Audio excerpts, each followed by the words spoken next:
दीनदयाल उपाध्याय गोरखपुर विश्वविद्यालय की पंडित दीनदयाल उपाध्याय शोध पीठ में आपका स्वागत है। भारत के महान चिंतक एवं विचारक पंडित दीनदयाल उपाध्याय के विचारों पर आधारित इस व्याख्यान माला में आपका हम स्वागत करते हैं।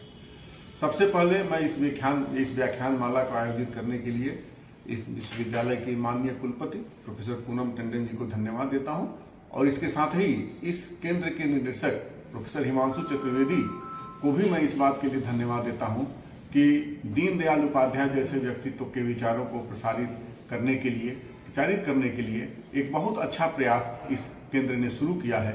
निश्चित रूप से ये प्रयास बहुत ही सराहनीय है, क्योंकि दीनदयाल उपाध्याय जी एक ऐसे व्यक्तित्व भारत के राजनीति के हैं, भारत के चिंतन के हैं और देश को एक दिशा देने वाले व्यक्तित्व का नाम है, जिसके बारे में जितना अधिक इस देश के लोगों को जानकारी हो तो निश्चित रूप से इस देश के लोगों में एक राष्ट्रीयता, एक राष्ट्र प्रेम और एक सजग जीवन प्रहरी होने का भाव विकसित होगा।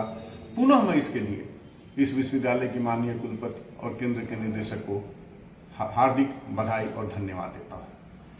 इस व्याख्यानमाला के प्रथम चरण में आज ये मेरा पहला उद्बोधन हो रहा है और मेरा ये मानना है कि पंडित दीनदयाल उपाध्याय जी का जब जन्म हुआ था तो भारत में राष्ट्रीय आंदोलन की बहुत बड़ा संघर्ष चल रहा था स्वाधीनता के लिए। तो पूरा लगभग उनका नौजवानी उस राष्ट्रीय स्वाधीनता संघर्ष के विचारों और उसमें शामिल होकर के बीता।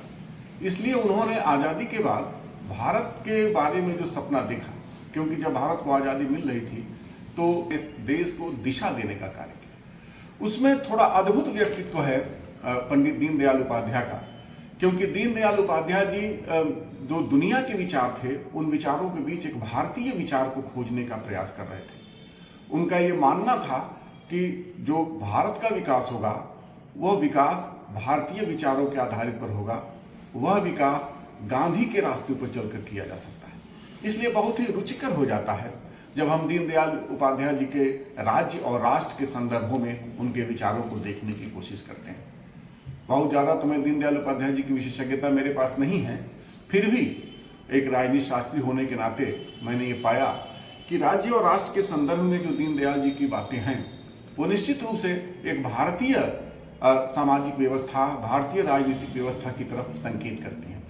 क्योंकि हम सभी जानते हैं कि जो प्राचीन भारतीय समाज है और जिस प्राचीन भारतीय समाज में राज्य की खोज की गई तो पहला आधार हमें मनु के द्वारा दिखाई देता है कि जब मनु की पूरी व्यवस्था में इसको दैवीय स्वरूप देने का प्रयास किया जाता है।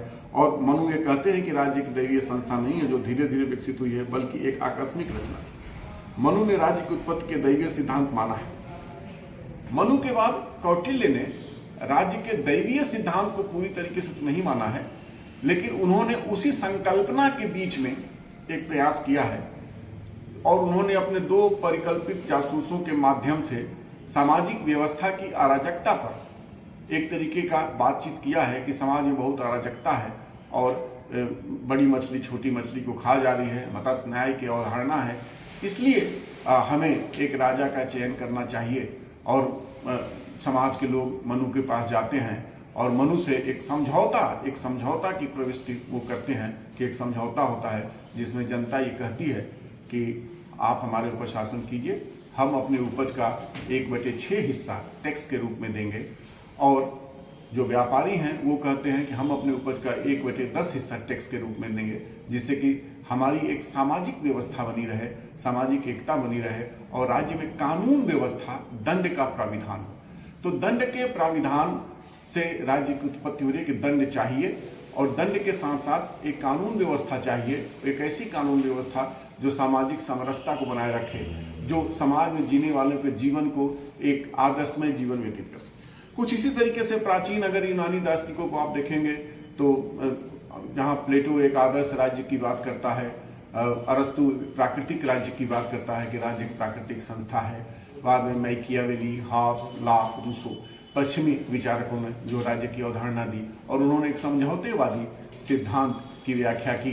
खासतौर से लॉक ने एक ऐसा व्याख्या किया कि मनुष्य एक विवेक संपन्न प्राणी है, लेकिन उसे राज्य की आवश्यकता कानूनों की व्याख्या के लिए करनी चाहिए, तो वो एक समझौता होता है। दीनदयाल उपाध्याय जी का ये मानना है क्योंकि बहुत ही महत्वपूर्ण बात वो कहते हैं कि जो भारतीय परंपरा है और जो पश्चिमी परंपरा है, तो हम भारतीय परंपरा को लेकर के चले। जो परंपरा मनु से, जो परंपरा कौटिल्य से शुरू होती है और जहां से एक सशक्त भारत की भी एक बुनियाद तैयार होती है।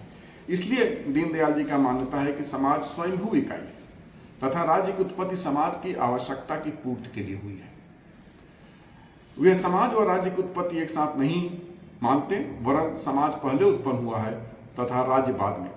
समाज का सहोदर धर्म है, धर्म के आधार पर समाज चलता है। उपाध्याय इस भारतीय मान्यता से भी सहमत हैं कि कृत युग में राज्य और दंड व्यवस्था नहीं थी, धर्म के आधार पर संचालित स्वायत्त समाज था। कालांतर में समाज में विकृति आई, उस विकृति को धर्म का संरक्षण करने के लिए राज्य की उत्पत्ति हुई। इस संदर्भ में दीनदयाल जी कहते हैं, राज्य का निर्माण हमारे यहाँ सामाजिक समझौते के अनुसार हुआ। पहले राजा नहीं था। महाभारत में वर्णन है कि कृत युग में न राज्य था, न राजा था, न दंड था, न दंड देने वाला था। सब प्रजा धर्म के आधार पर एक दूसरे की रक्षा करती थी। राज्य, राजा, दंड, दांडिक ये सब नहीं थे, धर्म के आधार पर ही सारी प्रजा एक दूसरे का संरक्षण करती थी। बाद में व्यवस्था आई, लोभ आया, क्रोध आया, धर्म की ग्लानि हुई, मातस से न्याय प्रारंभ हो गया। सारे ऋषि घबराकर ब्रह्मा के पास गए और ब्रह्मा जी द्वारा रचित इन ग्रंथों में दंड नीति या राजशास्त्र से संबंधित है। मुख्यतः दीनदयाल जी इन बातों को व्यक्त करते हुए 3 बातों पर विशेष ध्यान वो देते हैं। नंबर 1, राज्योत्पत्ति पूर्व समाज की स्थिति। नंबर 2, राज्य की उत्पत्ति तथा तीसरा, पश्चिम की तत्संबंधी अवधारणा। प्रथम 2 बातों में निम्न निष्पत्तियां निकाली जा सकती हैं। राज्य की उत्पत्ति समाज के बाद हुई। राज्योत्पत्ति पूर्व समाज सहधर्म का पालक था। धर्म विधायक ऋषि और प्रजापति ब्रह्मा स्वयं राजा नहीं थे। राज्य मानवीय विकारों की उत्पत्ति है।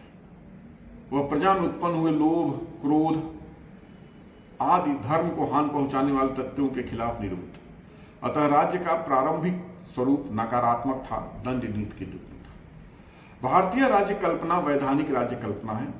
प्रजा के प्रतिनिधि ब्रह्मा द्वारा मनु को स्व निर्मित विधान प्रदान किया गया।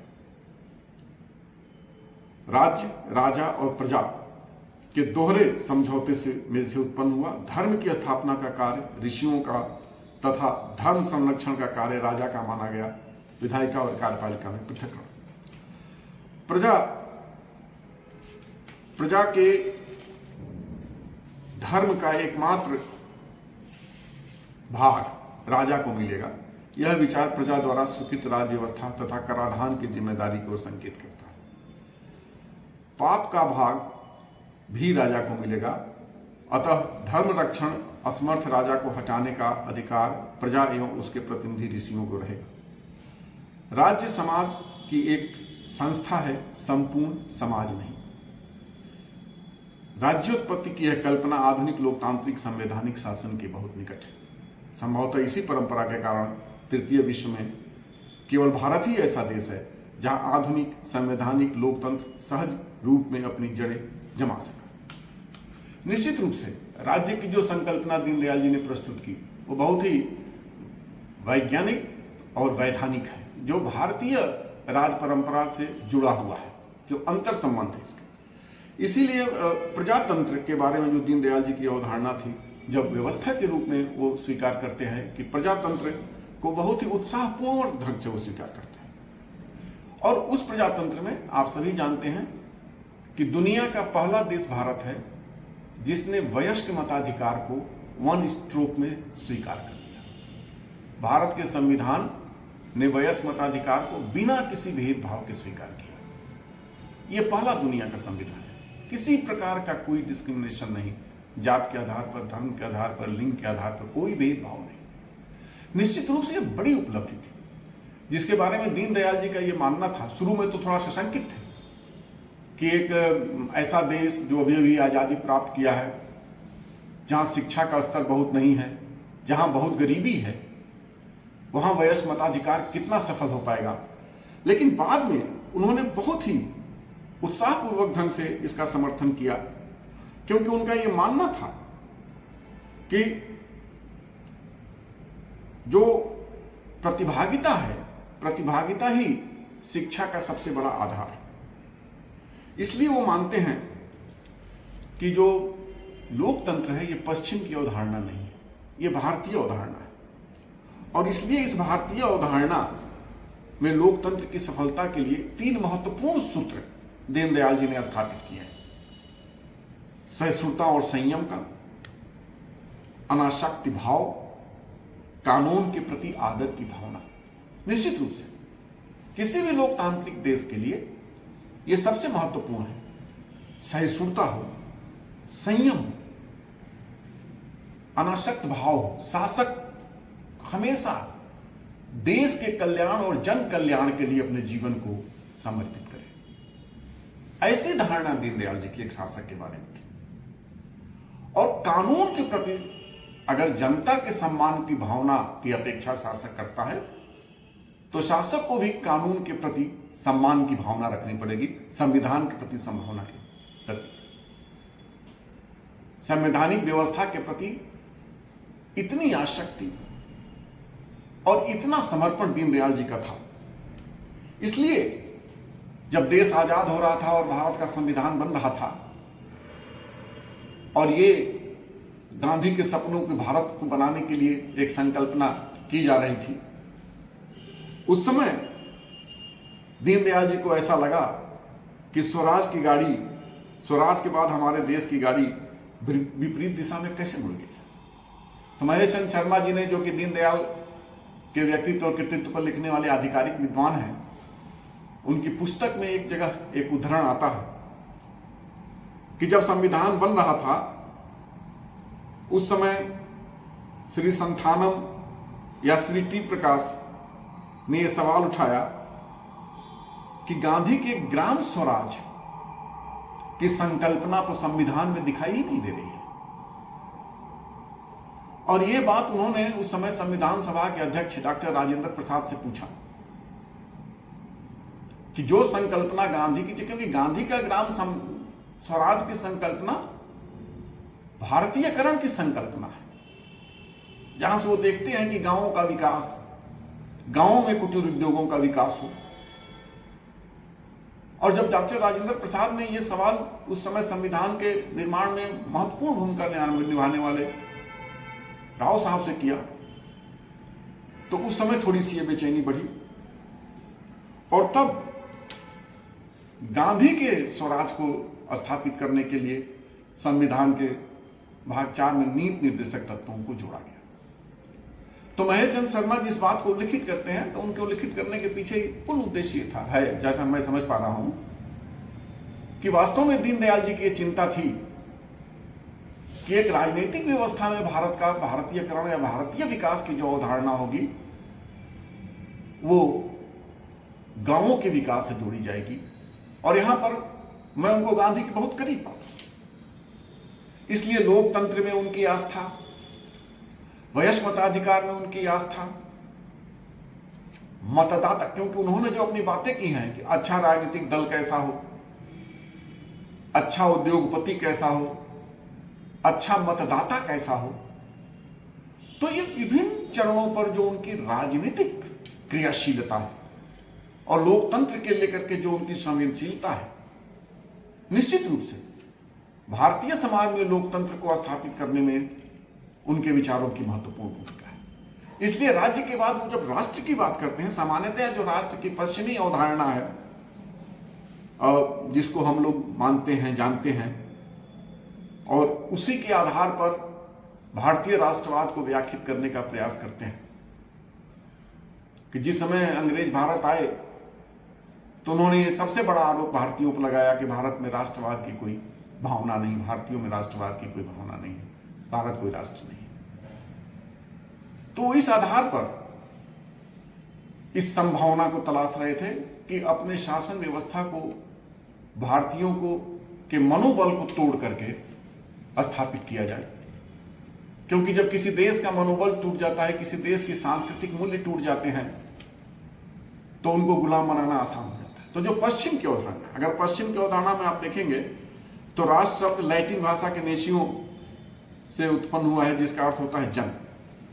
और राजनीति शास्त्र के विभिन्न विद्वानों ने राष्ट्रवाद की परिभाषा अपने अपने दृष्टिकोण से प्रस्तुत की, जिसमें बहुत विस्तार से चर्चा यहां नहीं की जा सकती है, लेकिन उनका यह मानना है कि राष्ट्र में भाषा, जाति, धर्म, राष्ट्रीय चरित्र की विशेषताएं होनी चाहिए, राष्ट्रों के सदस्यों में राष्ट्रीय भावना होनी चाहिए, राष्ट्र और राज्य के साधनों द्वारा सामाजिक आवश्यकताओं की संतुष्टि होनी चाहिए। ये ढेर सारी क्यों है, ये यूनिटी होनी चाहिए। इसलिए वो कहते हैं कि भारत में तो यूनिटी है ही नहीं भारत में जातीय एकता है, न भारत में धार्मिक एकता है, न भारत में भाषाई एकता है। और भारत दुनिया का सबसे खूबसूरत राष्ट्र है क्योंकि यहाँ डाइवर्सिटी में यूनिटी, विभिन्नता में एकता इस राष्ट्र में है, जिसकी तरफ भारत के विचारक संकेत करते हैं। इसलिए राष्ट्र राज्य एक ऐसी सरकार जो विशिष्ट क्षेत्र पर पूर्ण नियंत्रण रखती है और इसे व्यक्तियों का समूह द्वारा चलाया जाता है, जो खुद को उस राष्ट्र के नागरिक रूप में पहचानते हैं। किसी राष्ट्र राज्य का उसके क्षेत्र पर लोगों का अधिकार राज्य के भीतर एक स्वदेशी राष्ट्रीय समूह के आत्मनिर्णय के द्वारा उचित है। यह राजनीतिक मॉडल दो सिद्धांतों को जोड़ता है। पहला, राज्य संप्रभुता, जो बाहरी हस्तक्षेप के बिना शासन करने का अधिकार देती है, और दूसरा, राष्ट्रीय संप्रभुता, जो राष्ट्रीय समुदाय के स्वयं पर शासन करने का अधिकार देती है, वो स्वीकार करती है। दीनदयाल जी का जो इसके बारे में मानना था, क्योंकि उसके पहले जब 1787 में फ्रांसीसी क्रांति के बाद स्थापित फ्रांसीसी राष्ट्र राज्य को अक्सर पहला उदाहरण माना जाता है। हालांकि कुछ विद्वान 1649 में गठित अंग्रेजी राष्ट्रमंडल का उदाहरण सबसे पहला उदाहरण मानते हैं। और 18वीं सदी के उत्तरार्ध में राज धीरे धीरे अन्य वैधता सिद्धांतों की जगह लेते हुए शासन का प्रमुख अंग बन गया। एक राष्ट्र के रूप में भारत का विकास एक लंबा इतिहास रहा है। भारत में राष्ट्र की अवधारणा प्रागैतिहासिकता काल में ही विकसित हो गई थी। ऋग्वेद में राष्ट्र शब्द का उल्लेख है। वाल्मीकि रामायण में हिमालय के कैलाश पर्वत से श्रीलंका के त्रिकूट पर्वत या सरयू के सागर पर्यंत भारत राष्ट्र का चित्र स्पष्ट हो जाता है। महाभारत काल में बृहत्तर भारत राष्ट्र रूप में उभरता दृष्टिगोचर होता है। पुराणों में भारत के राष्ट्र निर्माण की प्रक्रिया का उल्लेखनीय वर्णन है। यह प्राचीन काल से जो भारतीय राष्ट्र की व्याख्या है कि भारत प्राचीन काल से एक राष्ट्र के रूप में स्थापित है। इस संदर्भ में दीनदयाल जी का जो मानना है वो बहुत ही महत्वपूर्ण है। दीनदयाल जी के अनुसार राष्ट्र की भारतीय परिभाषा में भूमि, लोग और संस्कृति शामिल है। वह बताते हैं कि संस्कृति किसी राष्ट्र के सार और जीवन की शक्ति को समाहित करती है। दीनदयाल जी ने 90 समय से भारत को प्राचीन काल से भौगोलिक, सांस्कृतिक और राजनीतिक महत्व वाले राष्ट्र के रूप में चित्रित किया है। इसके अतिरिक्त वह एक राष्ट्र का निर्माण करने वाले 4 आवश्यक तत्वों की रूपरेखा बताते हैं, जिसमें सबसे पहले वो भूमि के लोगों का संयोजन का एक देश बनता है। दूसरे, इनके अस्तित्व में नागरिकों की सामूहिक इच्छा शक्ति और दृढ़ संकल्प का योगदान है। तीसरा, एक प्रणाली जैसे नियम या संविधान महत्वपूर्ण है। अंत में धर्म किसी राष्ट्र के लिए आदर्श जीवन शैली का प्रतिनिधित्व करता है। बहुत महत्वपूर्ण बात है जो चौथा बात उन्होंने जोड़ा है, धर्म। क्योंकि धर्म किसी देश के सांस्कृतिक जीवन को प्रभावित करता है, उस देश के जीवन शैली को प्रभावित करता है और उस देश के राष्ट्रीय भावना का विकास करता है। धर्म हमेशा से सहिष्णुता की बात करता है, परोपकार की बात करता है, दया की बात करता है, सह अस्तित्व की बात करता है, दूसरे के सम्मान की बात करता है। और राष्ट्र के लिए, राष्ट्रीय भावना के लिए जरूरी है कि जब एक राष्ट्रीय भावना का विकास होगा तो जब तक हम दूसरे के अस्तित्व को स्वीकार नहीं करेंगे, दूसरे को सम्मान नहीं करेंगे, तो एक राष्ट्र के रूप में अपने आप को स्थापित नहीं कर पाएंगे। और दीनदयाल जी का सबसे ज्यादा जोर इस पर है।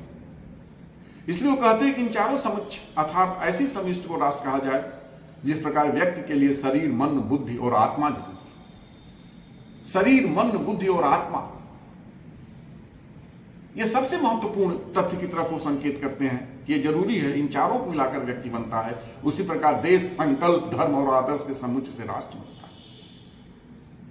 राष्ट्र एक सजीव मनुष्य की भांति, मनुष्य के राष्ट्र जीवन की एक अंतरात्मा होती है, एक सचेतन पुरुष होता है जो राष्ट्र के राजनीतिक, सामाजिक अथवा सांस्कृतिक रचना को धारण, गठित एवं संचालित करते हैं। राष्ट्र की आत्मा को शास्त्रीय नाम दिया गया, इसे चित्त कहा गया। यह दीनदयाल जी का अपना शब्द है, चित्त। मैकडूगल के अनुसार किसी भी समूह की एक मूल प्रकृति होती है, वैसे ही चित्त भी वह समाज की प्रकृति है जो जन्म से तथा ऐतिहासिक कारणों से इसका निर्माण नहीं होता। चित्त ही किसी राष्ट्र की आत्मा है जिसके संबल पर ही राष्ट्र का निर्माण संभव है। चित्त विहीन राष्ट्र की कल्पना व्यर्थ है। राष्ट्र का प्रत्येक नागरिक चित्त के अंतर्गत आता है। इसके साथ ही राष्ट्रीय हित से जुड़ी विभिन्न संस्थाएं भी चित्त से जुड़ी हुई हैं, वह इसके अंतर्गत आती हैं। इस प्रकार यह सिद्ध होता है कि चित्त में व्यक्ति और राष्ट्र दोनों समाविष्ट। एक महत्वपूर्ण तथ्य दीनदयाल जी रेखांकित करते हैं कि जो चित्त है, जो मनुष्य की अंतरात्मा है, जहां तक मैं समझता हूं कि जो मनुष्य की अंतरात्मा है वो राष्ट्र के साथ जुड़ी हुई है, और ये अंतरात्मा कभी स्वार्थ से प्रभावित नहीं होती। आप जब राष्ट्र की बात करेंगे तो आपके व्यक्तिगत स्वार्थ वहां समाप्त हो जाते हैं। आप उस समाज को की एकता की बात करेंगे जिससे राष्ट्र का निर्माण होता है। तो चित्त आपका जितना पवित्र होगा, अंतरात्मा जितनी आपकी जितनी पवित्र होगी, वैसे ही उस राष्ट्र की भौतिक उन्नति या आध्यात्मिक उन्नति होगी। अब वो ये प्रश्न उठता है कि चित्त क्या है, तो कहते हैं चित्त राष्ट्र की आत्मा है, चित्त राष्ट्र का चैतन्य है, चित्त राष्ट्रीय संस्कृति का नियामक है, चित्त राष्ट्र की विशेष प्रकृति है, चित्त राष्ट्र की विभिन्न संस्थाओं की जननी है, चित्त राष्ट्र के उत्थान एवं पतन निर्धारित करती है। प्रत्येक व्यक्ति चित्त के साथ उत्पन्न हुआ है। चित्त ईश्वर प्रदत्त है। जो मानवीय अंतरात्मा है वो ईश्वर प्रदत्त है, और ईश्वर प्रदत्त भावना, ये दीनदयाल जी का चिंतन, ये दीनदयाल जी की जो दार्शनिक व्याख्या है। क्योंकि वो एक राजनीतिज्ञ के रूप में उन्होंने एक दल के लिए विचारधारा का निर्माण किया, और एक ऐसे विचारधारा का निर्माण किया जो सांस्कृतिक राष्ट्रवाद के रूप में भारत को दुनिया में स्थापित करे। ये ऐसा उनका सपना था, और इसलिए जो बात वो चित्त की करते हैं वो बहुत महत्वपूर्ण तथ्यों को रेखांकित करते हैं।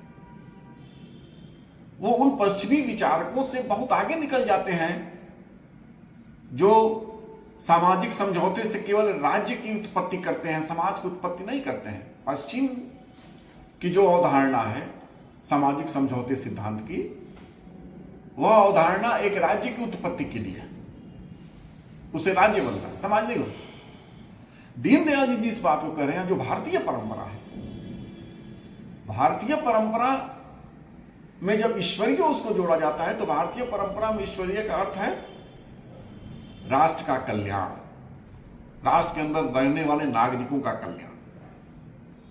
और इसलिए चित्त संबंधी अवधारणा वस्तुतः पंडित दीनदयाल जी उपाध्याय के राष्ट्रवादी मानस की उपज है। चित्त वह मापदंड है जिससे प्रत्येक वस्तु को मान्य अथवा अमान्य किया जाता है। यही राष्ट्र की आत्मा है। इसी आत्मा के आधार पर राष्ट्र मजबूत रूप से खड़ा होता है। वही आत्मा राष्ट्र के प्रत्येक श्रेष्ठ व्यक्ति के आचरण द्वारा प्रकट होती है। सामान्यतः लोग राज्य को ही राष्ट्र की संज्ञा देते हैं, ये गलत धारणा है। राज्य राष्ट्र की आवश्यकताओं की पूर्ति करने वाला एक अंग है। राज्य अनेक अवसरों पर राष्ट्र का प्रतिनिधित्व करता है। इसी कारण राज्य एक ऐसा महत्वपूर्ण तत्व है जिसकी उपेक्षा नहीं की जा सकती, किंतु इन कारणों के आधार पर राष्ट्र और राज्य को एक ही धारणा का पर्याय नहीं माना जा सकता। राष्ट्र एक जीवनमान इकाई है जो स्वयं प्रकट होता है। वह राज्य सहित अनेक इकाइयों का निर्माण करता है। ये सभी इकाइयां राष्ट्र के निर्माण के, राष्ट्र के लिए पोषक का कार्य करते हैं। ऋग्वेद में वयम राष्ट्रे जागृन पुरोहिता मंत्र द्वारा यही मनीषा व्यक्त की गई है। हम जागते रहेंगे अथवा राष्ट्र को जागृत रखेंगे। पंडित दीनदयाल जी का यह मानना था कि हमारे प्राचीन राष्ट्र अन्य राष्ट्रों से भिन्न अपना एक अलग व्यक्तित्व है, उसकी अपनी एक विशेष अस्मिता है, उसका एक प्रकृति धर्म है। यह स्वसिद्ध हो जाता है। भारत एक प्राचीन राष्ट्र है। इसी के साथ ही प्रबल धारणा है कि भारत हिंदू राष्ट्र है। पंडित दीनदयाल जी कि रेखा गणित और न्याय में कुछ बातें सिद्ध होती हैं। भारतीय इतिहास के जो गौरव ग्रंथ हैं और उसमें ईवेन घोषाल, उपेंद्र नाथ घोषाल जी ने हिंदू राज व्यवस्था के इतिहास में ये बातों को संकेत किया है कि जो प्राचीन भारतीय राजा थे और जो प्राचीन भारतीय राजनीतिक व्यवस्था थी वो किस तरीके से मौर्य काल से लेकर के और राजपूत काल तक हिंदू राज व्यवस्था को उत्थान करती है और एक राष्ट्र के विकास की अवधारणा को मजबूत करती है। उन्हीं तथ्यों की तरफ दीनदयाल जी का भी संकेत है और वो कहते हैं कि प्राचीन भारत एक राष्ट्र है, इसी के साथ ये धारणा प्रबल होती है कि भारत हिंदू राष्ट्र है, ऐसा दीनदयाल जी का मानना है। हालांकि कुछ ये विवादास्पद भी रहा, लेकिन इस पर वो अडिग रहे और दीनदयाल जी मानते हैं कि भारत की हिंदू राष्ट्रीयता के बारे में कोई संदेह नहीं है, कहते हुए भारतीय समाज मातृभूमि के प्रति ध्यान धरता है। क्योंकि उनका यह मानना है कि जब महाराणा प्रताप या अकबर की बात की जाएगी कि आपका राष्ट्र पुरुष कौन है, तो यह पूछे जाने पर तुरंत भारतीय राष्ट्रीयता राणा प्रताप का नाम लेगी कि वो हिंदू समाज का प्रतिनिधित्व करते हैं। पंडित दीनदयाल उपाध्याय राष्ट्र को राजनीतिक नहीं वरन सांस्कृतिक इकाई मानते हैं, लेकिन राजनीतिक रूप से राष्ट्रीय अखंडता के प्रबल समर्थक हैं। मजहबी तथा राजनीतिक साम्राज्यवाद के खिलाफ जिस भू सांस्कृतिक मानववादी राष्ट्रवाद की कल्पना की गई वह संसार में कहीं भी साकार नहीं। यूरोपीय राष्ट्रवाद आकार ग्रहण नहीं कर सका, अरब राष्ट्रवाद छिन्न अविच्छिन्न है, भारतीय राष्ट्रवाद भी विभक्त हुआ। राजनीतिक इकाइयों को ही राष्ट्रीय राज्य मानने की दुनिया में आज प्रथा है। राष्ट्रवाद को व्याख्या और अभी तक भावनाओं के सजातीयता के रूप में की जाती है, लेकिन राजनीतिक बंटवारों को केवल न राष्ट्रों का विभाजन माना गया वरन एक प्रजातीय सांस्कृतिक इकाई परस्पर शत्रुवत व्यवहार करने लगती है। दीनदयाल जी की राष्ट्रवाद की अवधारणा भी इस व्यवहार का अपवाद नहीं है। एक तरफ वो अखंड भारत के समर्थक हैं, दूसरी तरफ राज्यों की उत्पत्ति के विषय में उपाध्याय जी लिखते हैं, यूरोप के इन विचारों में भी राष्ट्रवाद सबसे पुराना और बलशाली है। रोम के साम्राज्य के पतन के बाद रोमन कैथोलिक चर्च के प्रति विद्रोह अथवा उसके प्रभाव में कमी के कारण यूरोप में राष्ट्रों का उदय हुआ। यूरोप का पिछले 1000 वर्ष का इतिहास इन राष्ट्रों को आविर्भाव तथा परस्पर संघर्ष का इतिहास है। इन राष्ट्रों ने यूरोप के महाद्वीप के बाहर जाकर अपने उपनिवेश बनाए तथा दूसरे स्वतंत्र देशों को गुलाम बनाया। राष्ट्रवाद के उदय के कारण राष्ट्र और राज्य की एकता की प्रवृत्ति बढ़ी तथा राष्ट्रीय राज्य का यूरोप में उदय हुआ। साथ ही रोमन कैथोलिक चर्च के केंद्रीय प्रभाव की कमी के कारण या तो राष्ट्रीय चर्च का निर्माण हुआ या मजहब का। मजहब गुरुओं का राजनीति में कोई विशेष स्थान नहीं है। सेकुलर स्टेट की कल्पना का इस प्रकार जन्म दीनदयाल जी ने स्पष्ट किया कि एक स्वतंत्र राष्ट्र के रूप में पश्चिमी भारत पश्चिमी अवधारणाओं जैसे व्यक्तिवाद, लोकतंत्र, समाजवाद, साम्यवाद एवं पूंजीवाद पर निर्भर नहीं हो सकता। हमें पाश्चात्य विचारधारा के ऊपर उठकर भारतीय विचारधारा को आत्मसात करना होगा, तभी हम सांस्कृतिक राष्ट्रवाद के माध्यम से छद्म राष्ट्रवादी विचारधारा से मुक्त हो सकेंगे। और निश्चित रूप से ये बहुत ही महत्वपूर्ण विचार हैं दीनदयाल उपाध्याय जी के भारतीय राष्ट्र, राज्य और राष्ट्र के बारे में। और उनकी एक व्यापक सोच है और व्यापक सोच ये है कि हमें आने वाली पीढ़ियों को दीक्षित करने की आवश्यकता है कि वो भारतीय राष्ट्रवाद को भारत के दृष्टिकोण से देखें। उनका जो सपना है कि उनका जो शासक होगा वो अशाक्ति भाव से राष्ट्रवाद के परंपरा का विस्तार करेगा और एक ऐसे भारत का निर्माण करेगा जिस भारत में किसी प्रकार का भेदभाव न हो, जो अंत्योदय की बात करे, जो विश्व कल्याण की बात करे, जो वसुधैव कुटुंबकम की बात करे, पूरी दुनिया को जो एक मानकर चले और पूरी दुनिया को एक मान करके वो दुनिया का आध्यात्मिक नेतृत्व प्रदान करे। दीनदयाल जी का पूरा दर्शन भारतीय राष्ट्रवाद दुनिया को नेतृत्व दे। हम पश्चिम का अनुकरण नहीं करेंगे, इसीलिए वो गांधी के मॉडल को अडॉप्ट करने के करीब अपने आप को पाते हैं, इसीलिए विनोबा के करीब उनको पाया जाता है, इसलिए नानाजी देशमुख ने जो मॉडल अडॉप्ट किया। तो ये जो हमारे पूर्वज हैं और इन पूर्वजों ने जिस तरीके से भारत के राष्ट्र की संकल्पना को प्रस्तुत किया, निश्चित रूप से दीनदयाल शोधपीठ, दीनदयाल उपाध्याय गोरखपुर विश्वविद्यालय एक बहुत ही महत्वपूर्ण भूमिका निभाने जा रहा है, जिसमें वो हमारे नौजवानों को शिक्षित करेगा, दीक्षित करेगा। नौजवानों को शिक्षित करने से ज्यादा जरूरी दीक्षित करना है, क्योंकि दीक्षित करने से ही वह जो चित्त की भावना है उस चित्त की भावना का विकास होगा, जिस चित्त की भावना से राष्ट्र बनेगा। क्योंकि जब आप चित्त की भावना पर जाएंगे, जब आप दीक्षित होंगे, तो आप मनोविकारों से दूर होंगे, स्वार्थ से दूर होंगे, लोभ से दूर होंगे, लालच से दूर होंगे, प्रतिद्वंदिता से दूर होंगे, प्रतिस्पर्धा करेंगे।